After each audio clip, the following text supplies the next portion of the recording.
The morning it happened, the house already felt wrong. The air was thick with tension, the kind that comes before someone says something they know will hurt you. My sister Carly was sitting on the couch scrolling through her phone, laughing under her breath.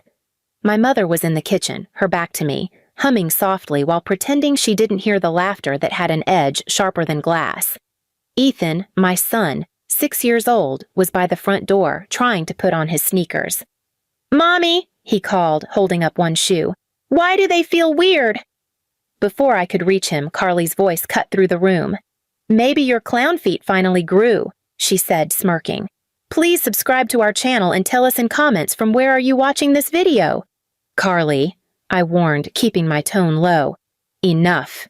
She rolled her eyes, leaned back, and muttered, "You're too soft. That's why he acts like a baby." Ethan slipped his foot into the shoe, and the scream that followed made my blood run cold. He jumped up, crying out, clutching his foot. I rushed forward. His little shoe had fallen off, and inside, hidden under the insole, were 2 small mouse traps. Both had snapped shut on his toes. "Oh my God!" I shouted, dropping to my knees. "Ethan! Baby, it's okay! It's okay!" But over his cries, I heard laughter. Loud, unashamed, echoing through the living room.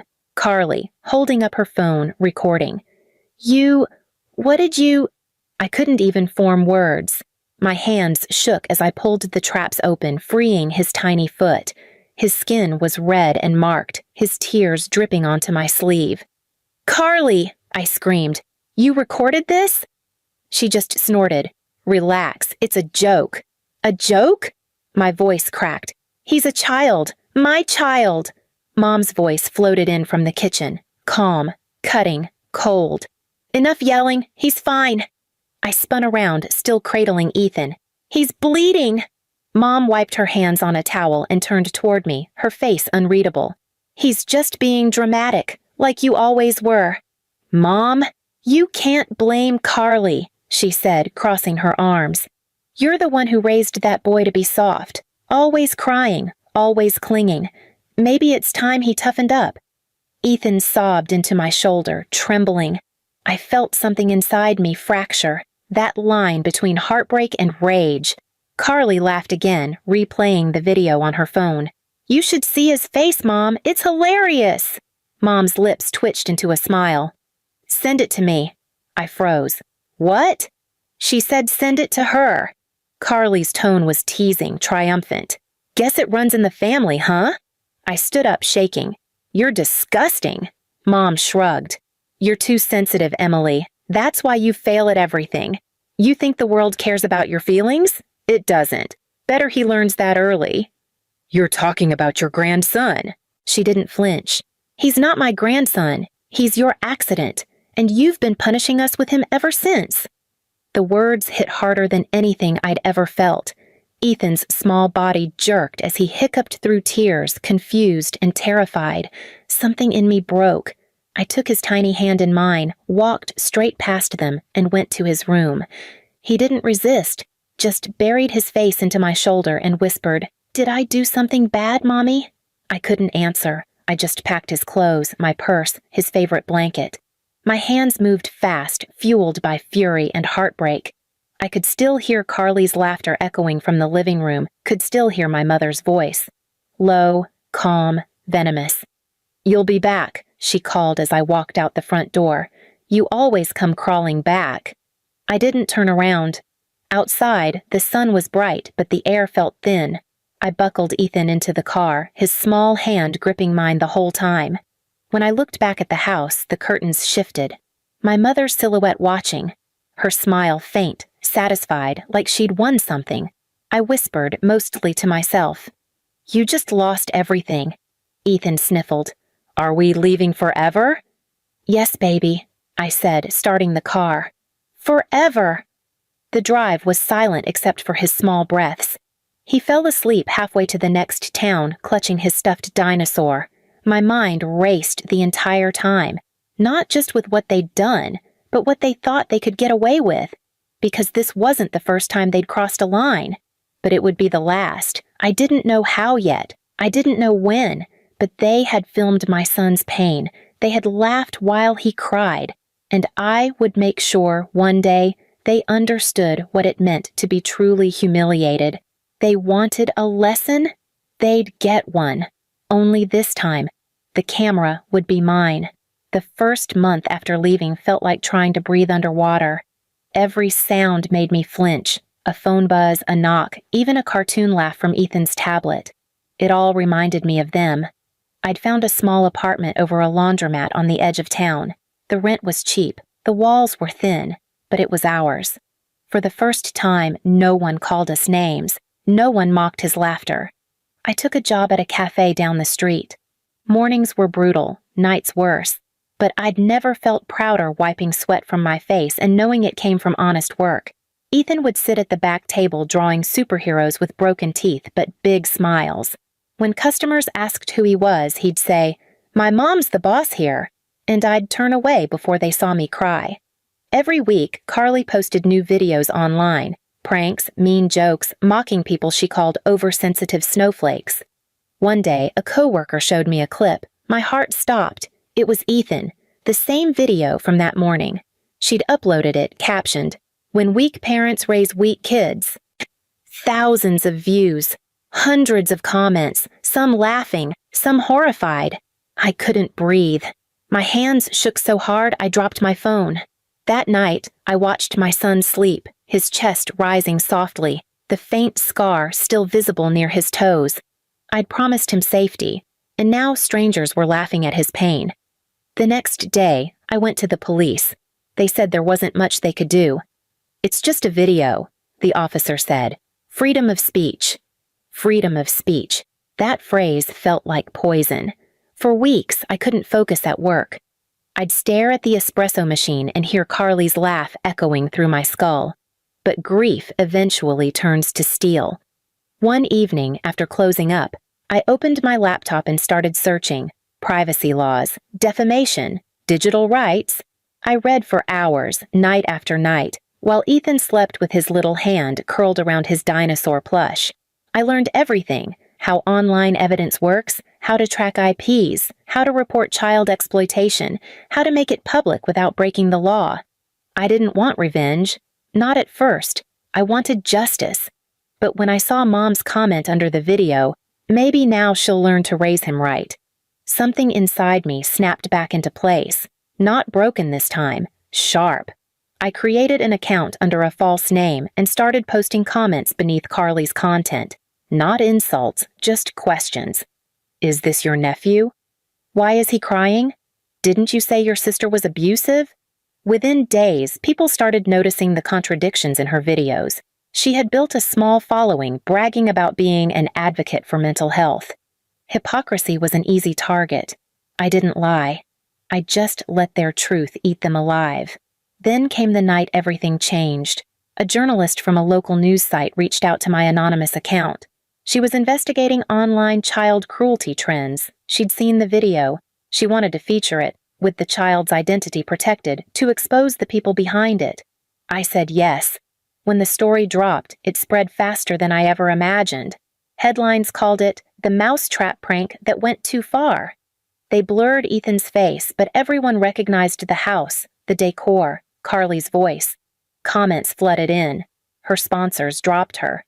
Mom called me that night for the first time in months. "You did this," she hissed. "You ruined her life." "No, Mom," I said, my voice steady for the first time. "You did. You think you're better than us? You and your little mistake." I hung up. Ethan stirred in bed, whispering, "Mommy, go back to sleep, baby." But as I watched him dream, I knew I wasn't done. This wasn't over. They'd taught me cruelty. Now, I'd teach them consequence. They called me the night the comments turned uglier than the headlines. Carly's manager rang first, voice trembling, saying sponsors were pulling ads, PR. Teams wanted distance, and the brand deals that paid for her rent were gone. Then came texts from strangers, then emails from people who'd once liked her videos asking how she could be so cruel. Fame evaporated faster than she could post an apology. When the dust settled, Carly sat on our old couch in a public story someone else had written about her downfall. her hands shaking as she scrolled, mouth open, disbelief carved into her face. Mom watched over her shoulder with that same blank smile as if watching a candle gutter. I watched both of them from the doorway, my son asleep on my shoulder, and felt nothing like victory.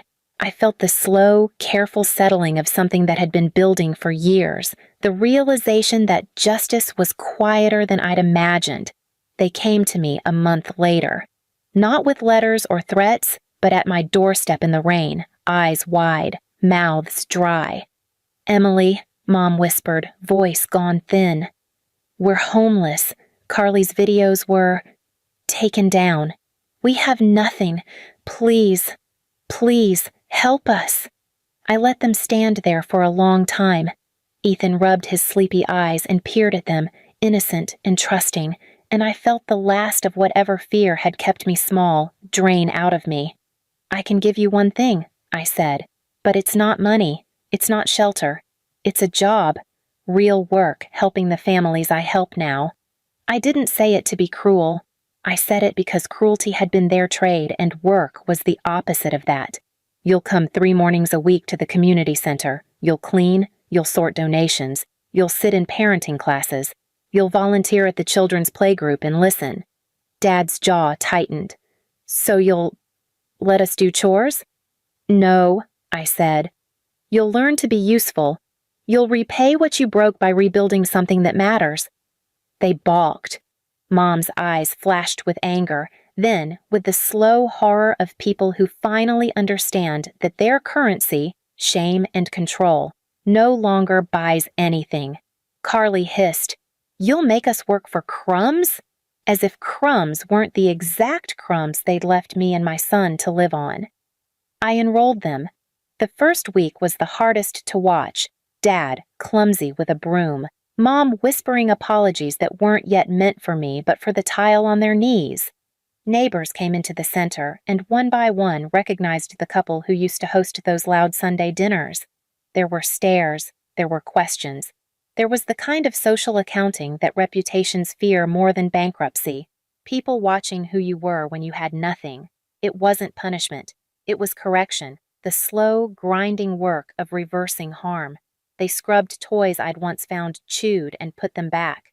They folded donated blankets with hands that had never known to be gentle. They sat in circle after circle of other parents whose trauma sounded familiar and too often soundtracked with laughter and dismissal. They had to hear, every week, stories of small things they had taught the world to tolerate, and then they had to show up and choose a different pattern. Carly disappeared from my life the day she stopped showing up. She moved to a cheap motel and took night shifts at a grocery store.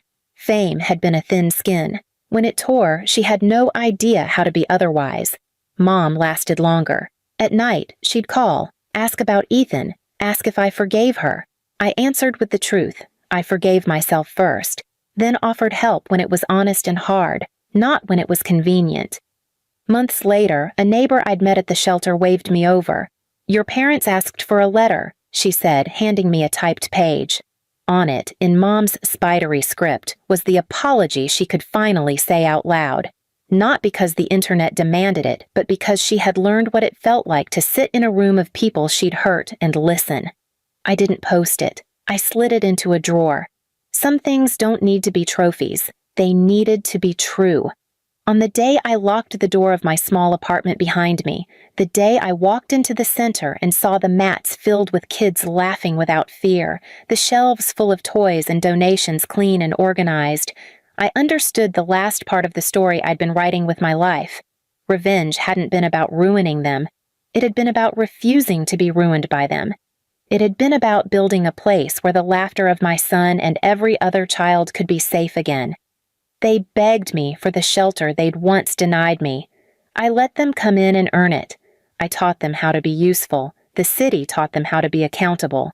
Life taught them how to be small and honest. They weren't crushed by me. They were erased by the consequences of their own choices, and in that erasure there was a hard, quiet healing.